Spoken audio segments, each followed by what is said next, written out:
What's going on, guys? Zuko back with another Dragonflight video. Hope you're all doing very well. We're continuing this series on the tier set bonuses that are coming in Neltharian's patch here with the patch 10.1 coming in. And so we're going to keep going on with Paladin. I'm just going to jump right into it, and we'll keep the list going here. I've got it right here.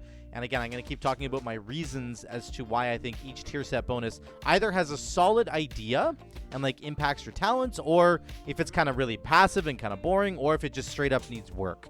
Okay, we're going to just continue all those themes over there, okay? So Paladin, let's look at Holy Paladin here. Holy Shock's critical strikes heal for an additional 15% and reduce the cooldown on Light's Hammer by 2 seconds, or Prism by 1 second. This is really interesting. So this is one of the sets that is absolutely focusing hard on a particular talent in the talent tree. There's a few of them that are like this, but this is probably like the most obvious one, where it's just straight up you have to go and choose one of these talents or else you're getting no benefit out of the tier set bonus. Light's Hammer heals 100% more frequently and generates 1 holy power every 4 seconds. That's 3 holy power in total, in case you're wondering.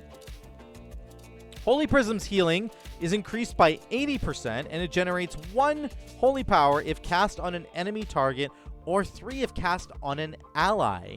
This is really cool. This is a great design. Holy Prism, especially being able to give you just 3 holy power if you cast it like on your tank, let's say, in Mythic Plus, and then you're doing big healing to a single target, and then you're splashing that damage to enemies. And then you're also getting 3 holy power, and you can immediately press a holy power spender. That's a really crazy combo, right? Like Light's Hammer into a Light of Dawn, Light's Hammer into a Word of Glory, whatever you want to do. So I think particularly Holy Prism is looking really, really good. Light's Hammer is still strong as well, but I just think that Holy Prism's going to be, it's probably going to see some play in this upcoming patch. And I'm excited about that. I think this is a great direction for them to go. I think anytime they take a specific talent and just focus in on it for a tier set bonus, it's a really good thing, because again, we're only doing this for a season. It's going to be like 4 to 6 months, right? And then we're done. We can move on and we'll go do something else. So it's like, if you don't like these abilities, you only have to deal with it for like 4 to 6 months. So it's not a really big deal. But this is a great bonus. This is absolutely going into the S tier, because it's just, excuse me, sorry, a fantastic idea, and it really encapsulates exactly what we want out of a tier set bonus. Let's move on to Prot here. Prot Paladin. This is really cool. Avenger's Shield causes targets struck to burn with Heartfire, dealing an additional 20% of the damage dealt over 5 seconds. Heartfire heals you for 100% of the damage it deals. This is insane for Prot, for Mythic Plus in particular, right? Because when you're using Avenger's Shield, you can see it right here, it's obviously going to bounce around in Mythic Plus, and you're going to get extra damage, 20% of the damage to each enemy that's struck, and then you're going to heal for each enemy that got struck as well. Divine Toll launches out a whole bunch of other shields. You can throw like a regular shield, and then if you get a proc from Grand Crusader, you throw another shield, and then you throw your Divine Toll shields, and it's just like, not only are you going to be healing on every target that you hit, you're going to be getting shields because of Bulwark of Order. Like, this is just nuts. I think this is completely crazy for Mythic Plus. It certainly has less value in single target situations, but it's really good in AoE. Look at the second part here. Judgment critical strikes can trigger Grand Crusader. If you don't know what Grand Crusader is, Grand Crusader is all of these different effects and abilities are giving you your Avenger's Shield back. So it's a proc chance that you're hoping to get your Avenger's Shield back. So this tier set bonus is all about just throwing shield, getting shield back, throwing shield, getting it back again, and healing and doing extra damage. And I think it's very strong. It's going to give more sustain to Prot Paladin. I think it's absolutely massive. It might actually give you more opportunity to heal your friends with things like Seal of Charity and, of course, Hand of the Protector. Big wogs on your friends. So you might also not have to press Blessed Hammer as much, because you're going to be generating a lot of holy power from the judgments that you're throwing. And, you know, Divine Toll obviously gives you holy power as well. Avenger Shield doesn't give you holy power anymore, but Divine Toll still does. But I also wonder if this is going to make you spec all the way down into Moment of Glory, finally maybe taking this talent, which nobody has really taken. But I wonder, with this big emphasis on Avenger Shield, maybe you'll want to take a Moment of Glory. We'll have to just wait and see how it all kind of turns out. But I think this is also an S tier idea, because again, it's focusing on a talent. It might cause you to change your talent choices, which is a good thing. and it gives you throughput. It just does everything that you need. So I think it's a great little tier set bonus there.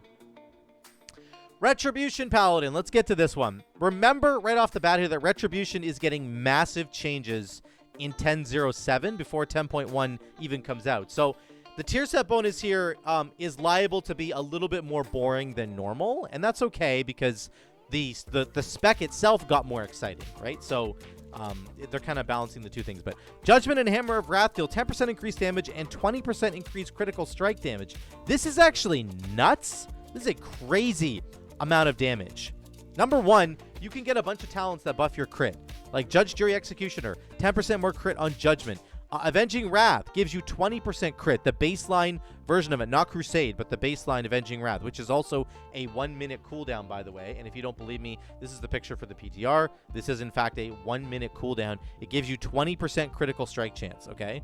So you can get 20% crit here for Judgment, 10% more crit for Judgment over here. You can make Hammer of Wrath always crit with Vengeful Wrath. So again, you're getting 20% increased damage. So this literally just says if you take Vengeful Wrath, your Hammer of Wrath will always deal 30% more damage, which is nuts. And it's going to crit. And it's going to generate Holy Power. Like, that's just a lot of stuff going on. Also, this is really interesting. You can take multiple talents that really incentivized Hammer of Wrath use, right? Final Verdict has a 15% chance to reset the cooldown on Hammer of Wrath and make it usable on any target. Vanguard's Momentum, Hammer of Wrath gets 1 extra charge. And on enemies below 20% health, it generates an additional Holy Power. So you're going to be getting extra Holy Power in Execute. You're going to be getting extra damage because you're going to be able to spam Hammer of Wrath more often. And that's a really good thing because Judgment increases the damage of enemies take from your Holy Power spenders by an additional 5%. Hammer of Wrath applies Judgment to enemies. Now, when I first read this, I thought it meant Hammer of Wrath through a Judgment at an enemy, in which case it would be literally the best tier set bonus of any tier set bonus on this list, but I don't think that's the case. What you're getting here, I think, is just the sort of the greater Judgment effect, which is that Judgment causes targets to take 20% increased damage for your next Holy Power ability. So we can't test this right now. It's not on the PTR, but my suspicion is that this does not throw an additional Judgment. It's simply that when you throw Hammer of Wrath, it applies the greater Judgment effect to the target, which makes them take more damage from your next spender, which is great. That's actually great. But if this actually threw a Judgment, then you could like spec into like Boundless Judgment and make Judgment generate two Holy Power instead of 1. And then like every time you throw Hammer of Wrath, it's going to generate 1 Holy Power, and Judgment would generate 2 Holy Power because it throws a Judgment for free, right? So that sounds completely busted and overpowered to me, and I don't think that's what happens here. I wish it was, but I don't think that's what happens. But that's okay. This is still strong enough on its own. The damage alone from this is completely bonkers, and I do think that it's going to make you reassess your talent choices, particularly Vanguard's Momentum. You might not have been taking that before. Final Verdict, you might have already been taking anyway. And then possibly High Lord's Judgment, but because it allows you to get 3 Holy Power abilities, getting the 20% damage buff instead of just whatever, 1 Holy Power ability. So there might be some real choices there. So I think that this actually lands either here or it lands here. I actually think it's a really solid idea, and I'm actually going to put it in S tier. If this thing also threw a Judgment, it would be like Giga S tier. It would be like the best thing in the game. But I think right now it's actually very strong. Even on its own, it's giving you crazy amounts of extra damage, and it's going to be giving you that extra Judgment application, which again just gives you even more damage. So I like it. I like having to think about my talents and potentially choose something different based on the tier set bonus as well. So that's good. That is Paladin. Let's move on to Priest. All right, Priest. Let's start with Discipline here. Casting Penance on an enemy also heals a nearby ally for 20% effectiveness. Casting Penance on an ally also damages a nearby enemy at 35% effectiveness. So those are kind of bad. Every 3 casts of Penance grants you Shadow Covenant for 5 seconds and converts that penance into a shadow spell. There's problems with this. Number one, you don't really heal an ally very often with Penance. It's only in like really emergency situations that you're going to want to do that, where like your tank is about to die and you're like, I need to heal him with like my 7 bolts of Penance to get him back up.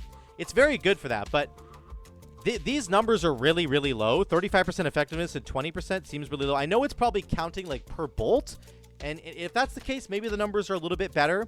And if this also needs to heal through atonement, if this does not heal with atonement through atonement healing, then it's really bad. So I think both sides of this need to heal through atonement as well. That would be my take there. This other one is that Shadow Covenant, only like getting 5 seconds of Shadow Covenant is like not very long, right? And I don't know if it's affected by Embrace Shadow, which makes Shadow Covenant last an additional 8 seconds. Like Shadow Covenant only lasts for 7 seconds baseline, but if you get the other one, it makes it a 15-second buff, which is really good. This is only 5 seconds, so it doesn't give you a lot of time to like utilize the buff. I don't know. It also says that I don't know if it actually gives you the healing of Shadow Covenant, because Shadow Covenant has an upfront heal. This doesn't say that it casts Shadow Covenant. It says it grants you Shadow Covenant. So I don't. There's a lot of things we don't know about this, and I'm gonna say that it needs some work. I don't really understand what they're going for really with this, because I just don't think these numbers are really high. And again, we don't know if it heals through atonement. We don't. Shadow Covenant only lasts for 5 seconds. Seems really bad to me. It's every 3 casts of Penance, which is quite a bit actually. Like, I know you're casting Penance a lot and it has a low cooldown, but it just feels, I don't know, it doesn't feel as good to me. So I think they need to work on that quite a bit. Holy Priest, the bonus from Holy Priest, however, is actually crazy. This is really good. Prayer Mending has a 20% chance to duplicate to another nearby target when it jumps. When Prayer Mending jumps, it increases the damage or healing of your next holy word by 4%. So this is a great little stacking buff, but this is really the big one here. Prayer Mending has a 20% chance to duplicate to another target. So what we don't really know about this is that does it duplicate on the stack count that it was on when it duplicated? So if it was only had 3 stacks left, does it only give me a 3-stack duplication? Probably. And that's actually okay. I don't think that's actually a problem, because we have so many ways to make Prayer Mending bounce around and so many buffs to Prayer Mending that is really, really cool. Prayer Mending can heal for 4%. Like, I don't know if Divine Service counts on the duplicate, right? Like, if you throw a Prayer Mending at somebody and it bounces 6 times and then it duplicates, does it keep stacking up the Divine Service buff on the duplicates later? Probably not, right? But I don't know. Maybe. Prayer Mending could jump an additional time. Prayer Mending has a chance to not consume a charge when it jumps. Then, of course, you can get Apotheosis after 100 times of it jumping. In a raid, of course, comboing this with Salvation is completely bonkers, right? This puts 2 stacks of Prayer of Mending on everybody, and presumably if you're in a raid, you're going to be taking raid-wide damage. Imagine a fight that like has rot damage where everybody's ticking down. You're literally just going to be, these are going to be jumping everywhere, and they're going to be duplicating everywhere. It's going to be really, really cool. So I think this is a fantastic set. I think they nailed it, and I think it's going to make you want to change your talents to move into a more Prayer of Mending style build. So it's going to go up to solid idea. It's going to go up to the S tier here. Shadow Priest. Let's get to Shadow. So this one is okay. It's kind of weird. When consuming Shadowy Insight, which of course is this buff right here, that makes your Mind Blast instant cast, right? Shadow or Pain has a chance to do that. Mind Blast deals 60% increased damage when you consume that Shadowy Insight, and it generates 4 additional Insanity. Every 400 Insanity spent summons a Shadow Fiend / Mindbender for 5 seconds. So first of all, Mind Blast scaling is really bad because Mind Blast just doesn't do a lot of damage. So I'm kind of torn. Like, it's okay, but Mind Blast just really doesn't do a lot of damage, unfortunately. I wish it did, but it just doesn't.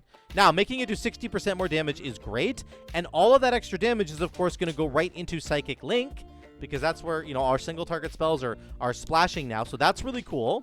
So I don't mind that part. I wish it kind of wasn't tied to Mind Blast, but whatever. I don't mind it. This part is really interesting. Getting a Shadow Fiend Mindbender for 5 seconds. Here's what we don't know. First of all, 400 Insanity seems like a lot. That's 8 casts of Devouring Plague. 8 casts of Devouring Plague. That's a lot to get this thing to proc. I feel like they should make it like 300 Insanity, or maybe 250 even would be better. Number 2, we don't know if this interacts with Idol of Yasarj, right? So does the Shadow Fiend / Mindbender that you summon from the tier set bonus, is this going to trigger Yasarj when it's summoned? In which case, could you get 5 extra seconds of duration, right? If the enemy you're attacking is below 80% health, you can get the 5 extra seconds. So would that work with this proc? We don't know. Do you get the 5% extra damage? We don't know any of that stuff. Also, we don't know if you summon your regular Mindbender and then you get a proc from the tier set bonus, does it extend your Mindbender that you've already summoned? We don't know that either. So this could potentially be really good. Unfortunately, for some people, I think it feels like they're going to be pigeonholed into going for a Mindbender build again with Inescapable Torment. I don't mind that at all. I love Mindbender. I love that playstyle, but I know some people aren't going to like that. But anyway, I think this one's really interesting. I want to give it a high score, but there's just so much that we don't know, so it needs some work. This would definitely be, like, I think, S tier, just on the idea of it, but it needs a lot of work because we don't know so much about this, and I do think that the 400 Insanity is too high, and I think maybe the Mind Blast damage could probably go up a little bit too, because Mind Blast just doesn't do a lot of damage on its own. So we'll have to kind of wait and see what they do about that. But that is all the priest ones. Let's move on to Rogue. All right, on to Rogue. Assassination. Rupture and Crimson Tempest deal an additional 33% damage as nature. That's like a really high number. When Deathmark expires, nature damage you deal is increased by 40% for 30 seconds. Deathmark, of course, is your big 2-minute cooldown. So I don't know. This seems like thematically really cool to me, and it feels like you could do anything. You could do any build with this that you wanted to. I actually love it. I think it's really good. It's kind of like during Deathmark, they're saying use all your physical bleeds and stuff, Garrote, Rupture, yada yada, right? Because they're duplicated, dealing extra damage. And then as soon as Deathmark ends, flip into nature damage and start doing like Shiv. Maybe you do take 2 shivs with Tiny Toxic Blade and get arterial precision, and then Shiv's gonna like smack everybody in AoE and increase your bleed damage, and it's gonna hit for 40% more freaking damage. Like get Poison Bomb going. I don't know, like whatever the case might be. During Deathmark, you're doing physical damage, and it's also giving you additional nature damage, right? And then after Deathmark expires, you're just smacking them with as many nature spells as you can, or just continuing to do what you were doing before. And obviously your poisons in behind the scenes are going to be doing tons and tons of extra damage. So I really like Assassination. I think it's this is an S tier one because I think it really leaves it up to you in terms of what you want to do. It's really up to you, like how you want to build your character. It works no matter what, but it's very thematic to Assassination Rogue, and I kind of love that. Outlaw Rogue. Damage you inflict applies a Soul Rip, dealing 5% of all damage you deal as physical damage over 8 seconds. Between the Eyes unleashes all Soul Rips, dealing 200% of all remaining damage and granting 7% agility. So, I don't really understand this one. Like, how does this interact with Blade Flurry, right?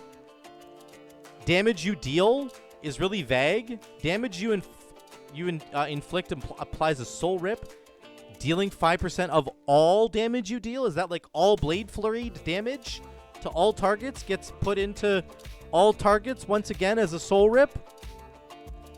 And it's dealing 5%, and then I rip it all out? I don't really know. But the numbers seem outrageous. This seems like it could be incredibly strong.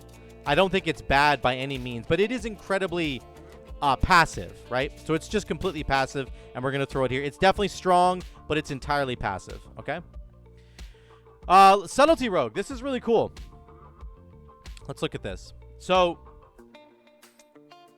Shadow Dance grants you Symbols of Death for 10 seconds and extends the duration of Rupture by 4 seconds.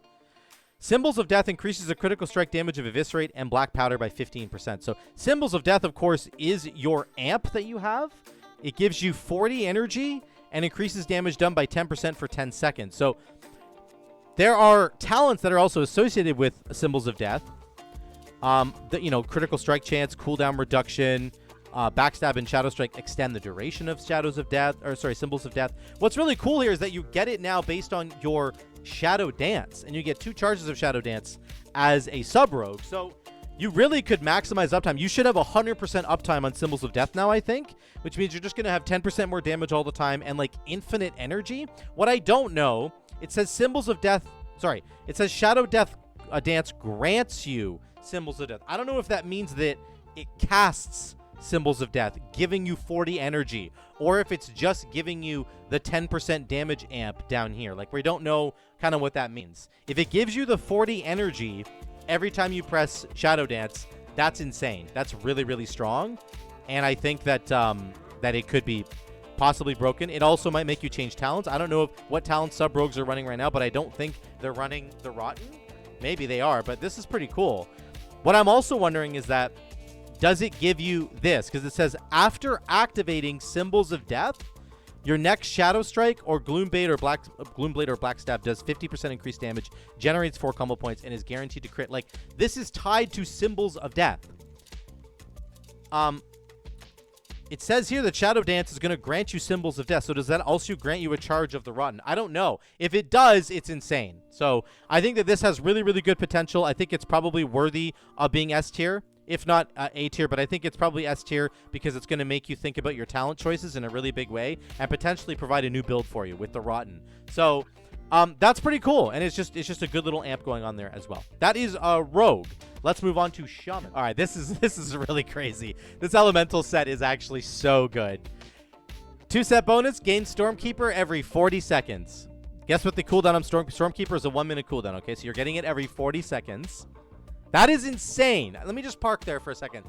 If you're doing the fire build, which focuses almost entirely on the right-hand side of the tree, you don't actually have to come down and get Stormkeeper anymore. Like, there was a fire build that was going and getting Stormkeeper anywhere. You're kind of splitting hairs a little bit there, but Stormkeeper is just so strong, it kind of is dumb to pass it up.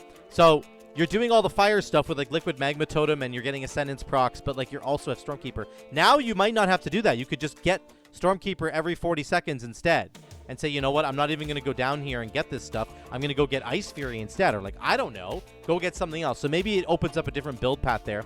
If you are doing the Lightning build that I was showing off like a week ago with Ice Fury and Electrified Shocks and Stormkeeper and then another charge of Stormkeeper, you could literally have 3 Stormkeepers now. 2 on the talent tree, 1 in the tier set, or 2 Stormkeepers, 1 here, 1 in the tier set, and then get Lightning Rod as well. So it really does give you like a ton of flexibility in terms of builds, which I think is ridiculous. For 8 seconds after you cast consume Stormkeeper, any Stormkeeper, so the 1 in your tier set and the 2 in the tree, for 8 seconds afterwards, your Lightning Bolt, Lava Burst, Ice Fury, and Frost Shock generate double Maelstrom. Your Chain Lightning, Lava Beam, Earthquake critical damage is increased by 20%. So just ridiculous. This is absolutely ridiculous. Like, you can get 3 Stormkeepers, which means you can have this 8-second buff going, like, almost all the time. Like, very frequently, you can have this buff going. So this is really, really good. Obviously, I think this is going to go S tier here. This is a great design. It gives you build opportunities. They really thought about this, and I think it's just fantastic. Like, it's absolutely the right way to go. Enhancement Shaman. This is interesting. Sundering increases your mastery by 12% for 15 seconds. Okay, good. When Sundering hits a single target, you deal 30% increased physical damage for 15 seconds. That's like Storm Strike, Storm Flurry, you know, your Alpha Dogs, right? Physical damage. Legacy increases your physical damage, right? That's that there. When Sundering strikes 2 or more targets, the next Chain Lightning deals 50% increased damage and refunds all the Maelstrom weapon stacks that it consumed. This is like crazy. It's actually crazy. Now, what I don't know about this is a couple things I don't know.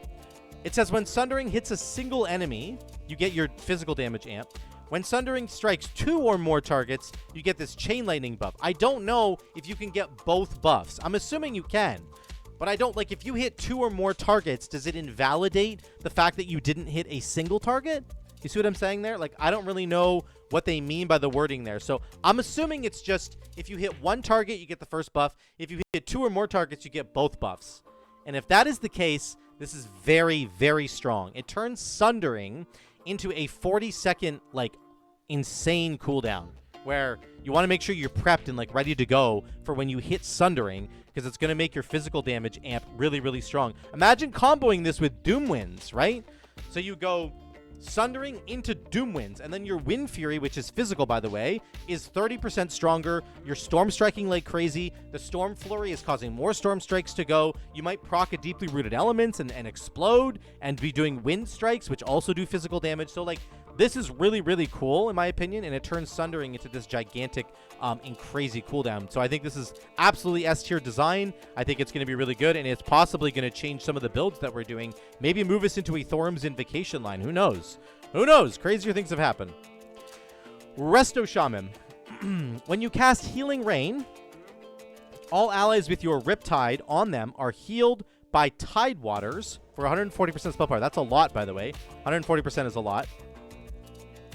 Each ally healed by Tide Waters increases your haste by 1% for 6 seconds and increases the healing of your next Riptide by 10%. I'm assuming this part stacks. So it says each ally healed by Tide Waters. So if you heal 6 allies, I think it gives you 6% haste, and then it's going to give you 60% more healing on your next Riptide. So I think this is really good, and a lot of people were complaining about this. I think Jack did a video on this, and he kind of said this. He thought this was a bad tier set, and a bunch of other people have. Some other people have said it's bad as well. Getting haste as a healer, you know, just as a resto shaman in particular, people think is universally bad.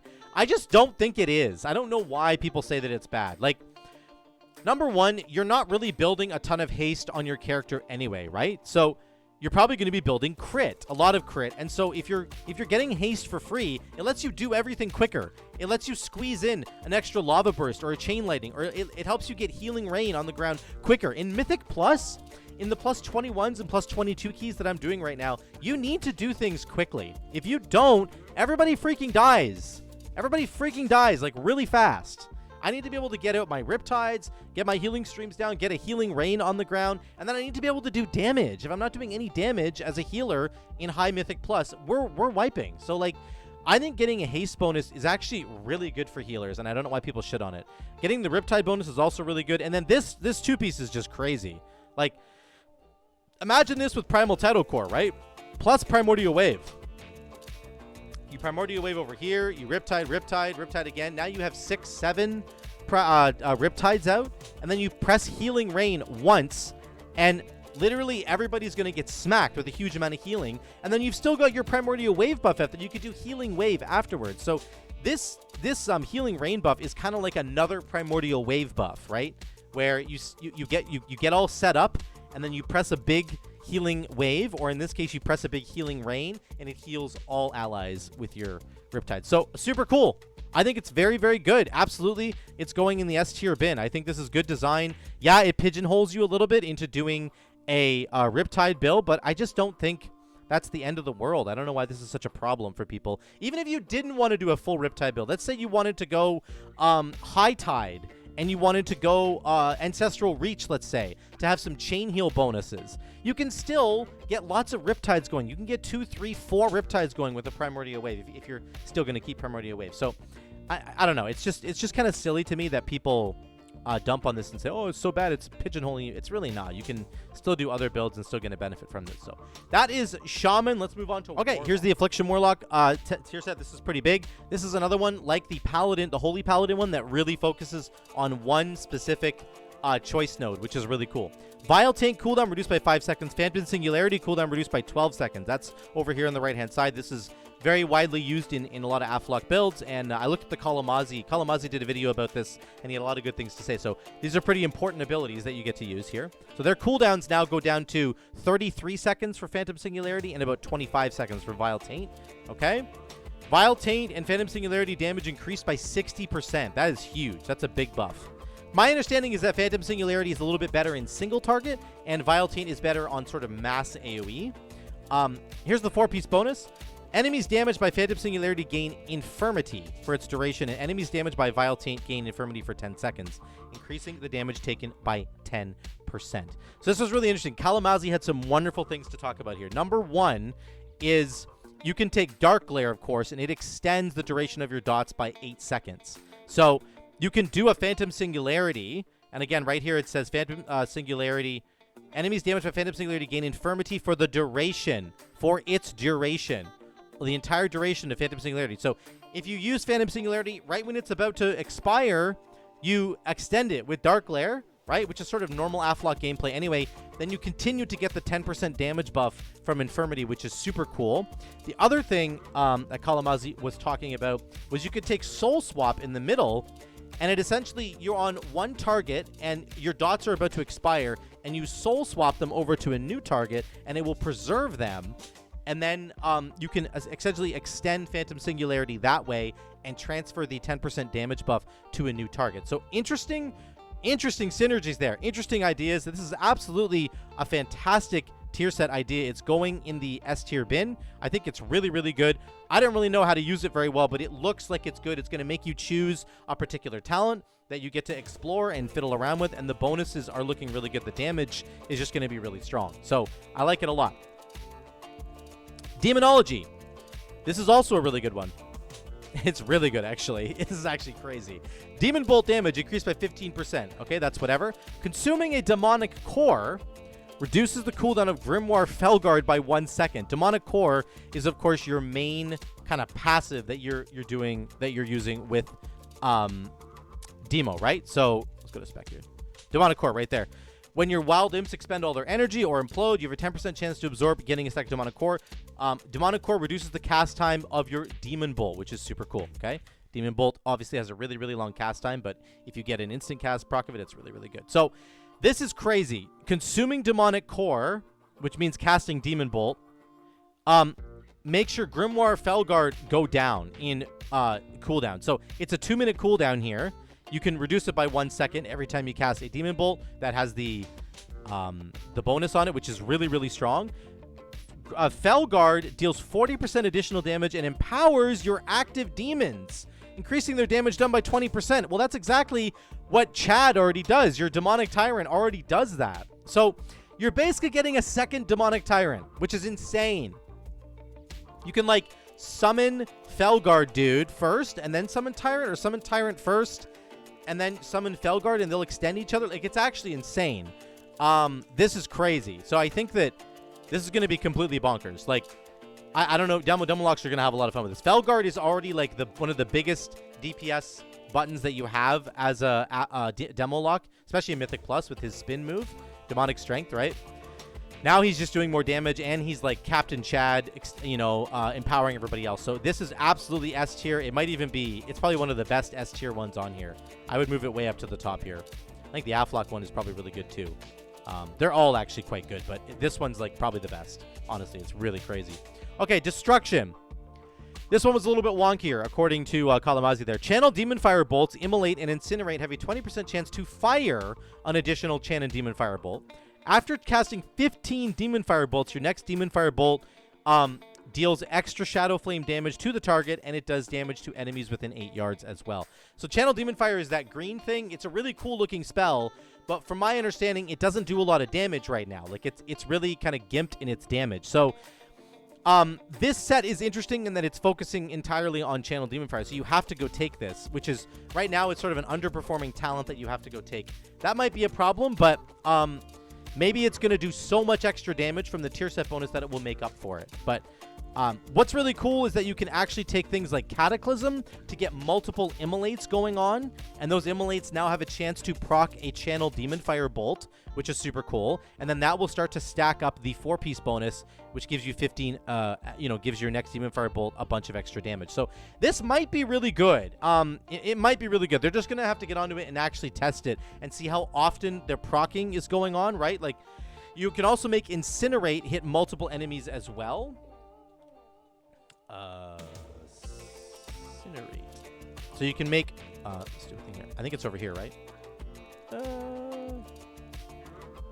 Incinerate now hits all enemies near your target, right? So I don't know what this means either. Like, does every instance of Incinerate have a chance to proc the Channel Demon Fire Bolts? And if that's true, then taking Cataclysm and Fire and Brimstone are going to be nuts, and they're going to be proccing Channel Demon Fire all the time, and you're going to be getting this thing, and it's going to be very good. So we're not really sure about this. I think it needs a little bit more work, potentially, and a little bit more understanding for us to know if this is actually good. But I think this could potentially be really, really good. We just don't know yet. Okay? Last but not least, we're going to jump into Warrior. All right, Arms Warrior. Let's go. Deep Wounds increases the chance to critically strike, and your critical strike damage is up by 10%. Okay, so Deep Wounds gives you 10% crit, and you do 10% more crit damage. Deep Wounds critical strikes have a chance to increase the damage of your next slam by 25%, stacking 10 times, and causing it to strike up to 4 additional targets for 50% of the damage. This is kind of nuts. So Deep Wounds, of course, is your mastery, and it's triggered by Blade Storm, Mortal Strike, and Colossus Smash, and you can make Colossus Smash go AoE, of course, if you take what is it down here? Warbreaker, right? That's the big one there. Also Cleave will put your deep wounds on everybody as well. So there's multiple ways to apply it. And then your deep wounds have a higher chance to crit. And then when they crit, it makes your next slam do a ton of extra damage. Now, there are so many talents that buff slam. This is outrageous. Look at this here. Slam deals an additional 60% damage with 2 points and has 15% more crit. Slam and Whirlwind deals 30% more damage.